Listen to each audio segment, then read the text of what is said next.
to order of anything was a constant headache. Looming over everything was the thought, what if everyone did all this work and no one came? That alone was enough to make his stomach do flip-flops.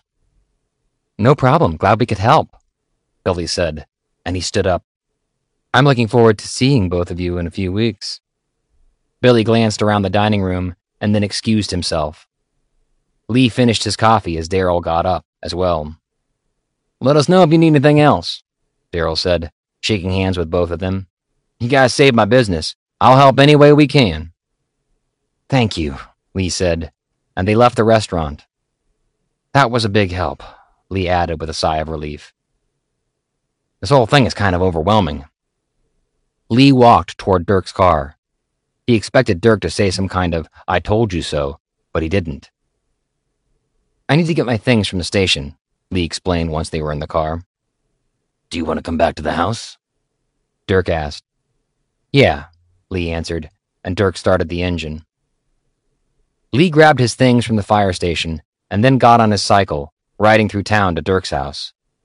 He parked behind a familiar car and climbed the steps to the porch, hearing the raised voices of Dirk and his father through the front door. "It's an illness, and I found a place that can cure you," Dirk's father was saying. Lee didn't knock, pulling open the door and striding inside. The conversation stopped almost immediately, especially when Lee loomed over Dirk's father, arms crossed over his chest. He saw the older man swallow hard. Lee didn't say anything, letting his sighs speak for him. "Dirk is just fine the way he is, and he doesn't need any of your close-minded, bigoted crap. He's a good man who works hard and puts his life on the line helping others. If you can't see that, then you're full of it." Lee glanced at Dirk, whose expression seemed pinched and worried. Dirk and his father hadn't been talking much lately, and Lee had thought they might have come to some sort of understanding. Obviously, he was wrong. "Dad, I think you should go," Dirk said, and Lee looked from him to Dirk's father and then back again. Lee growled deep in his throat, scowling at Dirk's father, who seemed to get the idea. He stood up, dropping a few brochures on the coffee table before leaving. At one point, Lee saw him turn, and Lee growled under his breath, clearly signaling that it was time for him to go. Lee didn't relax until he heard the front screen door close. "He was waiting for me when I got home," Dirk explained. "Your father is a total ass," Lee said, watching through the window as Dirk's dad's car pulled away.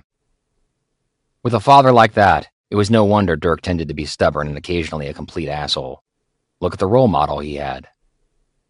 "Yeah, but he's still my dad," Dirk commented softly, and Lee turned away from the window, sitting next to Dirk on the sofa.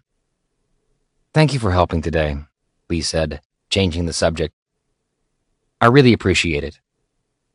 Dirk turned away from looking out the window, and Lee caught his gaze. "You're welcome, but don't expect me to be one of the waiters running around half naked. I'll help you with the planning and things, but I'm not doing anything else." Lee swallowed. "Why not?" "Because I still don't think this is a good idea for the station. It was your idea, though, and everyone else seems to like it, so I'll help where I can. But I'm not doing that." Dirk's eyes firmed up, and Lee knew there would be no talking him into it. Not that it was required. Dirk being willing to help was enough, and if he wasn't comfortable acting as one of the waiters, Lee cared enough about Dirk to respect that. He didn't understand and figured there was more to it, but he could be wrong. At least Dirk was willing to help and support him. "I can live with that," Lee said, taking Dirk's hand. "And I appreciate your support." Dirk smiled slightly before admitting, "You should have had it all along." Lee felt the same way, but he wasn't going to push it. Dirk pressed him back on the cushions, both of them laughing until Dirk kissed him hard. Lee deepened the kiss by placing his hands on Dirk's cheeks, light stubble pressing into his palms. He stroked lightly, letting the roughness play along his skin. Lee loved the small reminders of just what a virile man Dirk was. And none worked as well as the way Dirk kissed, hard and strong, but with an emotional intensity that rarely surfaced at other times. Dirk slid his hands under Lee's shirt, stroking his skin as he pushed the shirt up his chest. "Love how big and strong you are," Dirk murmured after he broke the kiss, and before Lee could say anything in return, Dirk latched onto one of his nipples, tongue swirling, lips nibbling, and Lee's eyes rolled to the back of his head. God, Dirk, Lee groaned, arching his back into the sensational, wet heat. You make me want you, Lee said with a growl as he pressed back against Dirk, using his strength to take charge of the situation. Standing up, Lee pulled off his shirt, dropping it on the floor before tugging Dirk to his feet. Let's go upstairs, he added before practically pulling Dirk along behind him. In Dirk's bedroom, Lee didn't wait. He pressed Dirk onto the edge of the mattress, pulling off his lover's shirt and shoving him back onto the bed. Pushy much? Dirk quipped. Lee growled again. You made me wait for a week before you pulled your head out of your ass, so yeah, I'm pushy. I missed you, Lee admitted before taking Dirk's mouth in a bruising kiss that had them both fumbling and gasping for breath. Stroking Dirk's skin, Lee teased his fingers over the skin of his belly as Dirk held his breath and pulled in his stomach, trying to encourage him to go lower. Chuckling lightly, Lee opened Dirk's belt and parted the fabric of his jeans, pulling them down his hips before smiling into Dirk's now clouded eyes. Just so you know, you're going to pay for that week. I am? Dirk gasped, and Lee ghosted his lips over Dirk's straining, cotton-clad cock. Oh yeah, Lee said. I intend to make you wait while I drive you so crazy you're going to beg me to fuck you, and even then, I just might not give you what you want. Lee licked again, swirling his tongue around the head of Dirk's cock, sucking and licking wickedly as Dirk's hips flexed and thrust, trying to get more friction, but Lee wasn't going to let him have. Lee felt Dirk's hands on his head, pressing him down, and he stopped, looking into his lover's eyes. Stretch your hands over your head. You're being punished, remember? I could just leave you like this. Lee moved closer to Dirk's chest, inhaling the deep, rich scent, laden with desire, musk, and a hint of sweat. Lee licked up a line from Dirk's navel before blowing on the wet skin, watching as Dirk shivered.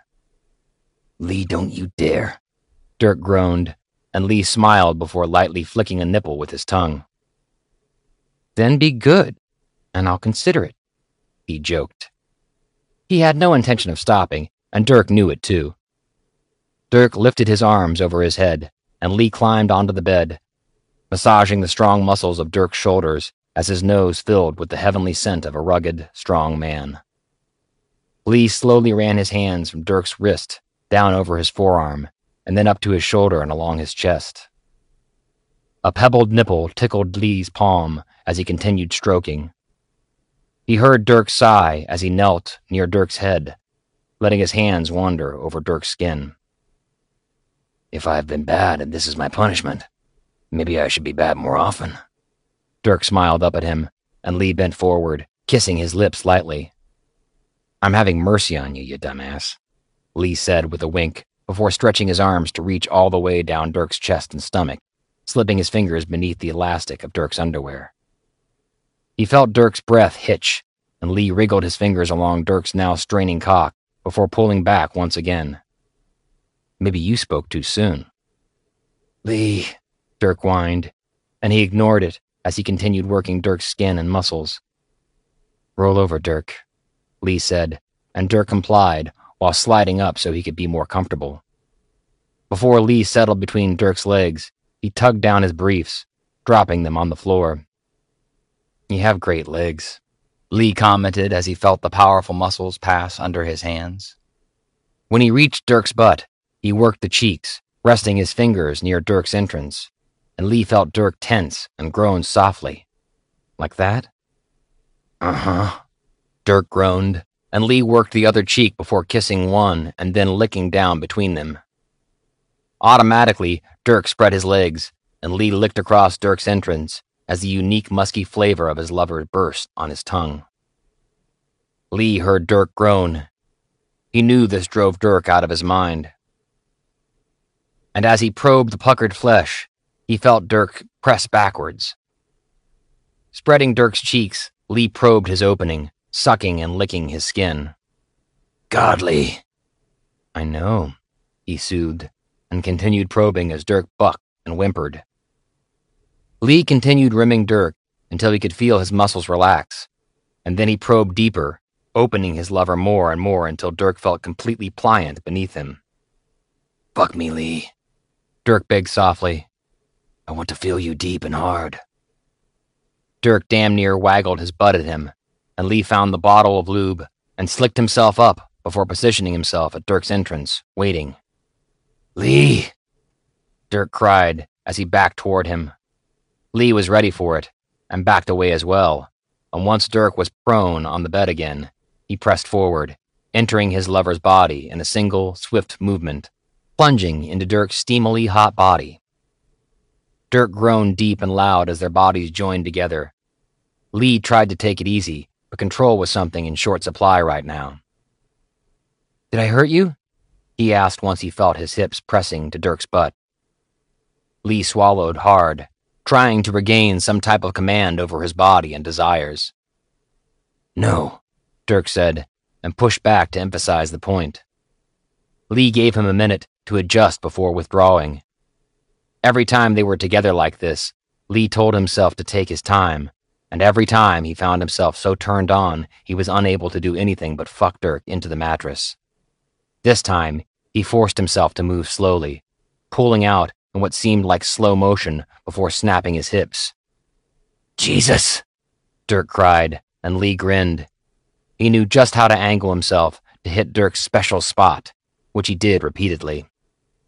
Dirk vibrated beneath him, and Lee leaned forward, kissing and licking Dirk's shoulder as he drove into his body.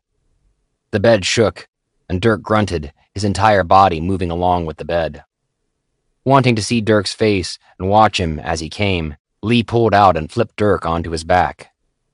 After positioning Dirk's legs on his shoulder, Lee drove back into his body, watching as Dirk's eyes clouded with lust and desire. Few things in life were more beautiful and sexy than Dirk when he looked at him while making love. Lee loved the way Dirk's mouth hung open just the slightest bit, and the way he shuddered each and every time Lee hit that one magic spot. Or the way he arched his back, trying to milk that slight little bit of extra sensation. Lee knew Dirk would never admit it, but the man was a hedonist through and through. Lee continued snapping his hips, feeling every inch of his lover's body around him. Whenever he stopped, Dirk's body pulsed around him in time to their beating hearts. "Lee!" Dirk groaned when he waited too long. "Too slow?" Lee asked as he snapped his hips. "Is this what you want?" "God, yes!" Dirk cried. "You weren't the only one who went without for a week. Now fuck me into next week."